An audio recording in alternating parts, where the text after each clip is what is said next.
Dulu itu abang orangnya gimana sih? Dulu saya orangnya orang bejat, lebih bejat saya gitu. Lebih jahat saya gitu. Apa saja? Jadi saya tidak perlu manusia, yang penting gimana saya bisa menghasilkan duit melalui narkoba ini. Maupun orang mati, tidak mau mati, itu terserah dia. Yang penting Dapat narkoba ini bisa saya jual sampai kemana dan saya bisa menghasilkan duit. Salah satu pelan-pelan membunuh manusia, penjala ikan menjadi penjala manusia. Baik. Dan Petrus, saya penjala Petrus ikan dipakai Tuhan menjadi penjala manusia. Dan saya pengedar narkoba diubahkan Tuhan menjadi pengedar firman Tuhan. Haleluya. Amin.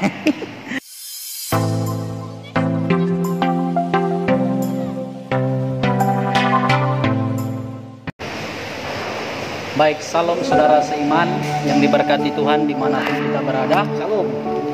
Kembali lagi kita dalam acara program kesaksian anak-anak Tuhan. Nah, hari ini kita bersyukur ada seorang abang di tempat ini yang akan bersaksi bagi kita. Dan saudara, sekali lagi saya ingatkan, program kesaksian ini terbuka bagi seluruh warga binaan di tempat ini, baik mereka yang mau disensor maupun yang tidak, akan ditanya secara pribadi.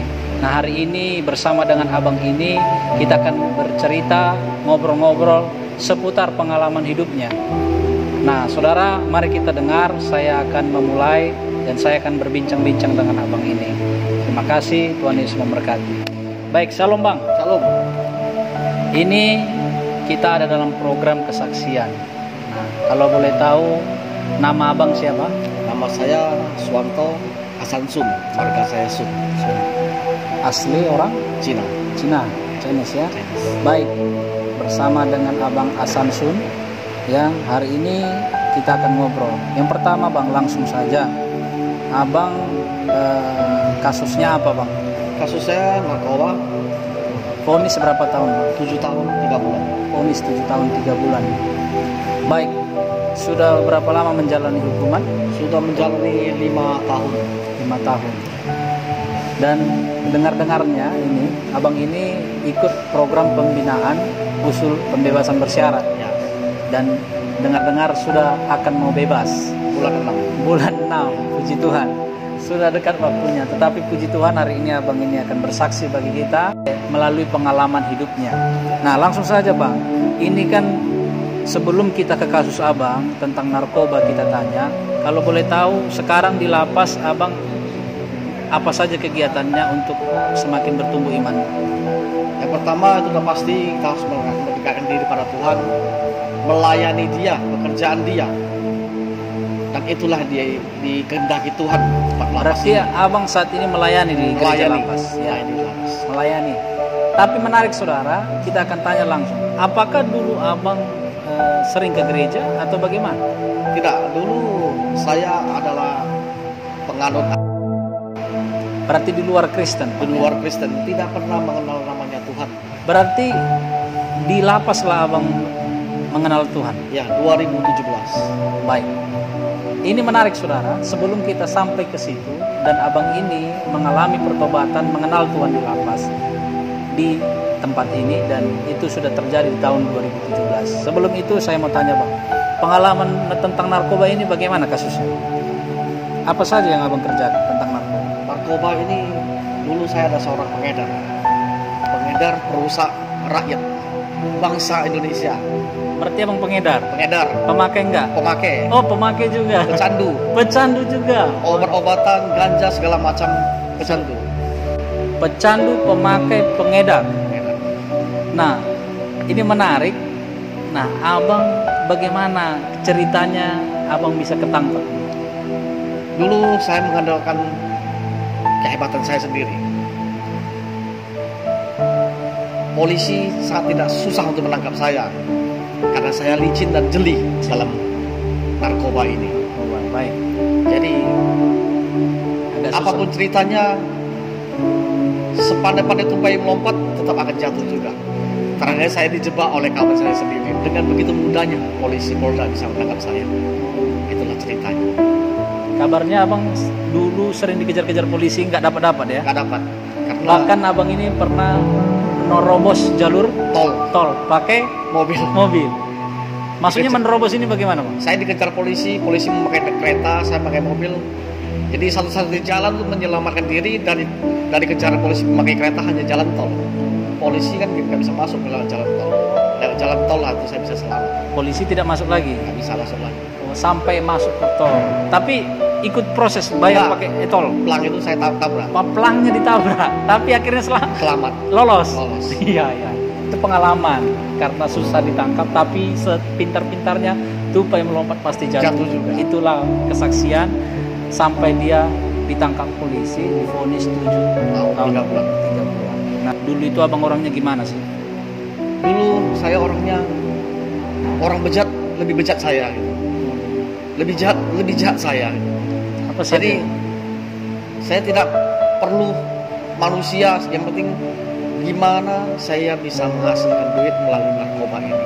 Maupun orang mati, tidak mau mati, itu terserah dia. Yang penting narkoba ini bisa saya jual sampai kemana dan saya bisa menghasilkan duit. Salah satu pelan-pelan membunuh manusia.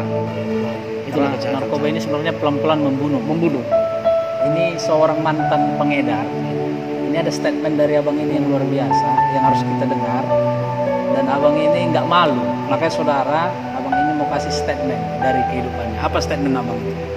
Seperti firman Tuhan, Petrus, penjala manusia, dipakai Tuhan menjadi penjala manusia. Penjala ikan menjadi penjala manusia. Baik. Dan Petrus, saya penjala ikan dipakai Tuhan menjadi penjala manusia. Dan saya pengedar narkoba diubahkan Tuhan menjadi pengedar firman Tuhan. Amin. Jadi di statement abang ini yang selalu dipegang, pengedar narkoba menjadi pengedar firman Tuhan. Kita akan doakan selalu. Dan saat ini abang sudah mengenal Tuhan. Bagaimana proses abang mengenal Tuhan di lapas? Proses saya mengenal Tuhan, saya masuk divonis 7 tahun 3 bulan 2016. Bulan 1 saya ditangkap, divonis bulan 5. Dan saya dikirim ke lapas kelas 1 Medan. Di situ pergumulan saya begitu luar biasa. Belum pernah mengenal Tuhan, tidak tahu namanya Tuhan Yesus. Yang ku tahu Tuhan Yesus hanyalah dongeng di dalam Alkitab, dongeng orang tidur.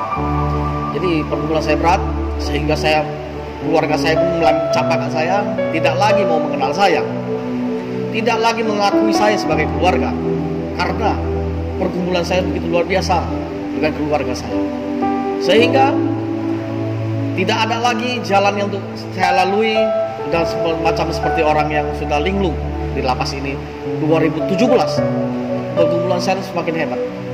Di saat orang tua saya meninggal 2017 bulan 4, yang ingin sekali melihat pertobatan saya, tapi di saat itu saya belum bisa bertobat, malah pergumulan saya lebih luar biasa lagi dengan keluarga saya. Sehingga keluarga saya memvonis saya, engkau sudah tidak lagi keluarga kami. Tugas kami, keluargamu hanyalah kalau kamu meninggal dalam lapas, kami ambil mayatmu dan kami kuburkan secara layak. Itu adalah tugasnya. Yang selainnya sudah di luar tanggung jawab saudara keluarga kami. Dan saya divonis tidak ada lagi sanggup pun satu manusia yang sanggup mengubah hidupmu. Bulan 7 setelah kematian orang tua saya, bulan 7 saya ditangkap Tuhan Yesus secara pribadi di tempat itu. Nah, menarik, ditangkap. Prosesnya itu mulainya dari mana? Mulai datang ke gereja itu prosesnya gimana? Karena gereja dengan vihara di tempat ini bersebelahan, ya. Karena mau ke vihara harus melalui gereja. Ya. Jadi saya lewat dari depan gereja dalam keadaan yang sudah linglung. Kenapa orang ini bisa bersuka cita? Ya. Sebelum saya memasuki vihara, ada satu tangan yang menuntun tangan saya masuk ke dalam gereja ini. Oh. Tangan yang tidak terlihat, tapi saya tidak tahu siapa itu. Iya. Jadi saat itulah langsung abang ke gereja. Langsung saya masuk gereja. Nggak jadi ke vihara. Nggak jadi ke vihara.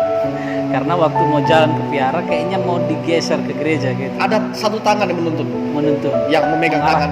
Memegang tangan. Masuk ke dalam gereja. Mulai dari situ abang. Dari situ saya bertobatan. Mulai belajar firman Tuhan. Iya, dari situ pertama kali saya datang ke gereja, saya lepaskan semua itu.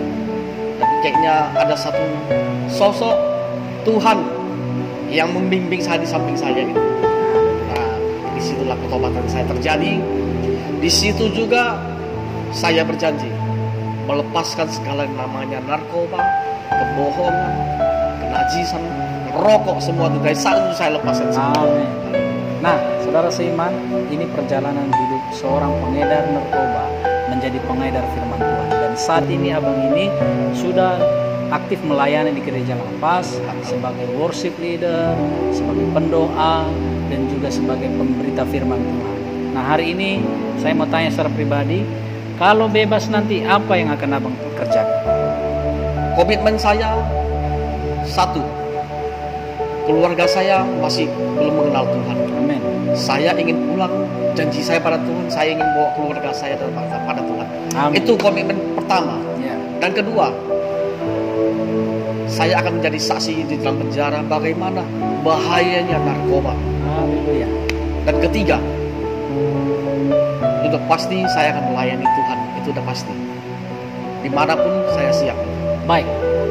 Ada kerinduan yang luar biasa kalau bebas. Intinya adalah membawa orang-orang kepada Tuhan. Keluarga saya pasti. Kiranya Tuhan memberkati ya Bang ya. Amin. Dan saudara seiman, kita sudah dengar kesaksian abang ini. Intinya adalah ketika kita jauh daripada Tuhan, tidak tahu tentang Tuhan, ada cara Tuhan untuk menangkap kita melalui proses hidup kita seperti yang dialami oleh abang ini. Dia harus menjalani hukuman, tetapi ketika dia menjalani hukuman, disitulah Tuhan menangkap dia dan akhirnya dipakai Tuhan menjadi pengedar firman Tuhan. Diberkati selalu buat abang Asansun. Kiranya semakin hari semakin diberkati Tuhan, dan kesaksian ini menjadi berkat bagi siapapun saudara di luar sana yang sedang mengalami kegagalan atau apapun. Bukan waktunya untuk putus asa, dan ini belum terlambat. Mari bangkit, karena di dalam Kristus ada kemenangan. Amin. Amin. Nah, mari kita berdoa Bang, supaya semakin Tuhan teguhkan dan rencana-rencana proses-proses PB berjalan dengan lancar. Mari kita berdoa. Bapa di sorga, terima kasih buat kesempatan kami hari ini. Ada kesaksian yang luar biasa dari hamba-Mu. Kiranya kesaksian ini menjadi berkat, menjadi kekuatan bagi saudara-saudara di luar sana. Karena Tuhan tidak pernah meninggalkan kami. Walaupun kami di dalam masalah, Tuhan punya segala cara untuk menangkap kami. Berkati hamba-Mu, Bapak Asansun, menjadi saluran berkat. Ketika nanti bebas, dia akan menjadi pelayan Tuhan, dipakai Tuhan menjadi pengedar firman Tuhan. Terima kasih Tuhan, di dalam nama Tuhan Yesus kami berdoa dan mengucap syukur. Amin.